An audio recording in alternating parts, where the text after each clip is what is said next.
So I tell you something about Cola di Rienzo life and who he was. And let me say a word first about conditions of Italy and Rome and Europe at a time when Cola di Rienzo, and by the way, it doesn't matter if you say Rienzo or Rienzi, it's just different ways of saying it.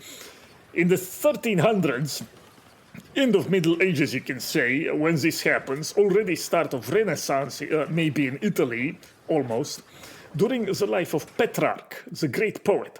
And Schopenhauer has a very nice anecdote about Petrarch, always stuck in my mind after I read it. Let me read it to you. I'm quoting Schopenhauer now. And therefore, one can well believe the anecdote told by Squarzafichi. Excuse me, I'm not AT, so on first, Squarzafichi. And therefore, one can believe the anecdote told by Squarzafichi in his Life of Petrarch, taken from Joseph Brevius, a contemporary of the poet, how once at the court of the Visconti, when Petrarch and other noblemen and gentlemen were present, Galeazzo Visconti told his son, who was then a mere boy, he was afterwards the first Duke of Milan, he told his son to pick out the wisest of the company. How the boy looked at them for a little while, and then he took Petrarch by the hand and led him up to his father, to the great admiration of all present. For so clearly does nature set the mark of her dignity on the privileged among mankind that even a child can discern it. Therefore, I should advise my sagacious countrymen, if ever again they wish to trumpet about for 30 years, a very commonplace person as a great genius, not to choose for the purpose such a beerhouse keeper physiognomy as was possessed by that philosopher, Hegel, upon whose face nature had written in her clearest characters the familiar inscription, commonplace person. End quote. Isn't that great? That's from Schopenhauer essay on physiognomy, and there at the end he talking about Hegel, man of plebeian visage. But Schopenhauer, very good. He says intelligence can be told by the physiognomy, but not moral character. And it's not that the genius is sexy and this, but almost always the genius will have an aura about the eyes and the bearing that even a child can recognize. Yes, but yes, look, during time of the great Italian patriotic poet Petrarch, some of you may not know him as a patriotic poet, but for his love poems, Petrarch sonnets, for his unrequited love for Laura, beautiful sonnets to Laura. I think Artiste accuses Petrarch of one-itis, obsession with one girl that makes you overlook other opportunities, which is true, but Petrarch had the most noble one-itis. If you can turn your one-itis into poems, like Petrarch composed for his beloveds, then you are allowed to have one-itis, okay? But Petrarch also wrote beautiful work for Cola di Rienzo and sent him many letters of encouragement. He placed great hopes in him as a reviver of Italian pride and nationalism. And even some say that Petrarch was his secret counselor and teacher. They spent some time together in Avignon, I'll tell you in a second. But Cola di Rienzo, who was he? He was a man born of humble origins, the son of an innkeeper and washerwoman, born in a bad part of town, working class. The chronicler says next to the Jewish temple is not a good part of town. But he received a true liberal education despite these origins, the son of an innkeeper, and not what goes by the name today. Liberal education meant education fit for a free man, based in the study of the classics, of the Greco-Roman classics, whereas what you get now is you put a ring through your nose and a fist by Foucault. That's liberal education today. But he excelled at ancient studies and at rhetoric and Latin, and really Cola di Rienzo's entire life is based on this, just amazing ability for oratory combined with what you might call crowd control or showmanship. He had a younger brother who was killed by a baron as the two of them were walking outside Rome. And this experience, of course, just defined much of his life because he swore vengeance. So now look, Europe during this time, Rome during this time, very turbulent period. The 1300s are a period of what is called the Avignon papacy. Sometimes this is called the Babylonian captivity. What happened was papacy basically left Rome and was based in Avignon for about 70 years, I think, in France from early 1300s on. And these were all French popes who refused to live in Rome and were basically selected and in part controlled by the French kings. And this was a huge blow to Rome, okay, to the prestige of Rome and to its finances, because you can imagine the papacy as a travelers and the pilgrimages it brought and such. This was all lost to the Romans now, not to speak, of course, the empire had been lost for a long time. It had become, you could say, the Holy Roman Empire, if you consider that a successor to Rome. So, but the Holy Roman Empire existed, of course, although during the 1300s, and especially when the story and the peak of Cola di Rienzo's life happens in the 1340s, the Holy Roman Empire was also in a weird condition where I think you had different claimants to the imperial throne. So it was a very unstable time. And this takes place during an age where you had throughout Italy the famous Guelph-Ghibelline conflict, where the Guelphs were the party aligned with the Pope and the Ghibellines were the imperial party. So you had this tremendous quarrel and struggle between the papacy and the emperor within Christendom.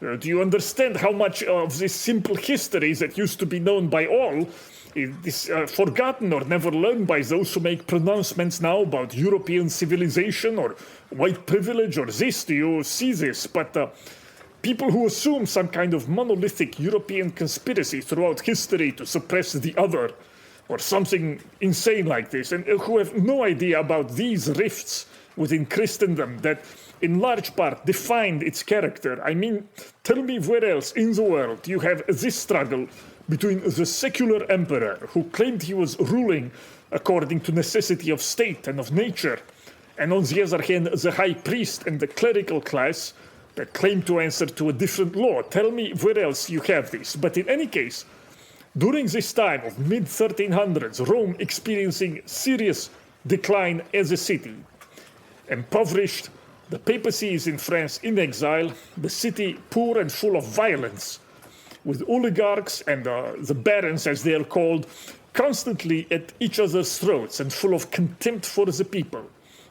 As they were living in fortified palaces, but making sallies to fight each other, to kill, to rob, and despoil women, also to take women and girls indiscriminately. This what upset people the most. And many of the streets and neighborhoods of Rome were barricaded at times because of the quarrels of the nobles. So Cola di Rienzo, as a young man, because of his great knowledge of the classics and the power of speech, he gets sent to Avignon as a part of a delegation from Rome, and there he meets the Pope and Petrarch. But look, I do not want to just recount events from his life and all the details. For this you must read the history, simply called, by the way, The Life of Cola di Rienzo. You can find it online, and it's written by an anonymous frog in the 1350s. At the time these events took place, a little after. Or you can read instead the novel by Edward Bulwer-Lytton, but I will focus on this show on the big things in his life that impressed me. I will be right back. So in this time, when Rome is just in decay and is being torn apart by oligarchs who care only about personal enrichment and nothing for the people or the city as a whole, Cola di Rienzo gets sent to Avignon as part of a delegation, and there he begins speeches declaiming against the corruption of the barons, acquiring many enemies and also some friends. You know, how this happens. I know an old man, a very close friend, who is very right-wing in his case, but in public he is very discreet. And he sees it as part of his professional duty not to engage in political polemics or any of this kind of thing. It's very old school. But of course, all of his colleagues know he is very right-wing, so they all hate him in secret, and they try to do him harm. But because he's not outspoken on his beliefs, he doesn't have many allies. So there is a way in which being too discreet can harm you in this way. You don't get allies. On the other hand, I must emphasize that speaking out can only works. You Spurgs must understand. It can only work if you do it very well.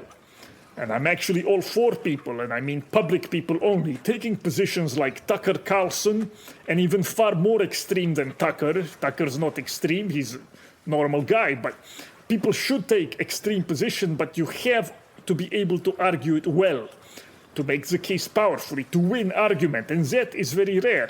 Someone like Jonathan Bowden can do that. But the problem is that some of you think you speak well or you cut a good figure talking in public, but in fact you do not. And this is the problem. And I don't include myself in this judgment of one way or another. But aside from Tucker at the moment, I can't really think of anyone roughly on our side who can make a good case in public. I consider myself a non. You should continue to be a non-frog, I believe. This is good. Do not mix the two worlds. But anyway, where was I? So you look to Cola di Rienzo. He comes back to Rome from Avignon, and there he embarks on this project of a restoration, of re-establishing the imperial republic. And he does it through powerful speeches, but also through wearing unusual and flashy clothing in public, weird hats and this in front of crowds. So the chronicle goes into some detail on the use Rienzi makes of special capes and vestments. It's very strange. You see this in old books. They focus on things that are boring to us, and you don't see in modern literature so much. And there's even in old movie, I think, Ivan the Terrible, the coronation scene where they pour jewels on his head, and it's just very elaborate and very detailed, somewhat boring to maybe modern audience, but very interesting to audience of medieval mind, let me put it to you that way. But the chronicle goes into detail on use Rienzi makes of, visual propaganda. He himself draws or has drawn for him allegorical murals about the fallen condition of Rome or about the evil of the oligarchs. And although when you read about them, it sounds maybe a bit silly, it's just a detailed description. Oh, here you have justice weeping in the river and this. Apparently, this was very powerful visual political propaganda. He had the mural painted, and then he described what was going on in it to the people, and they loved this. Powerful memes, you can say, that moves the people, and greatly it angered the oligarchs. It worked, this kind of visual thing, and he does it again and again. It was a kind of, perhaps, innovation of his. So it gets to this strange condition that the Chronicle doesn't describe too vividly, but Gibbon does. Gibbon, who wrote Decline and Fall of the Roman Empire, also talks about this life of Cola di Rienzi. But it gets to this condition where the barons know Cola di Rienzi, and they respect on one hand his learning and keep him around as a kind of clown or buffoon. They are often annoyed by him. But for the people, his rhetoric and his plans are not buffoonery. They come as deliverance.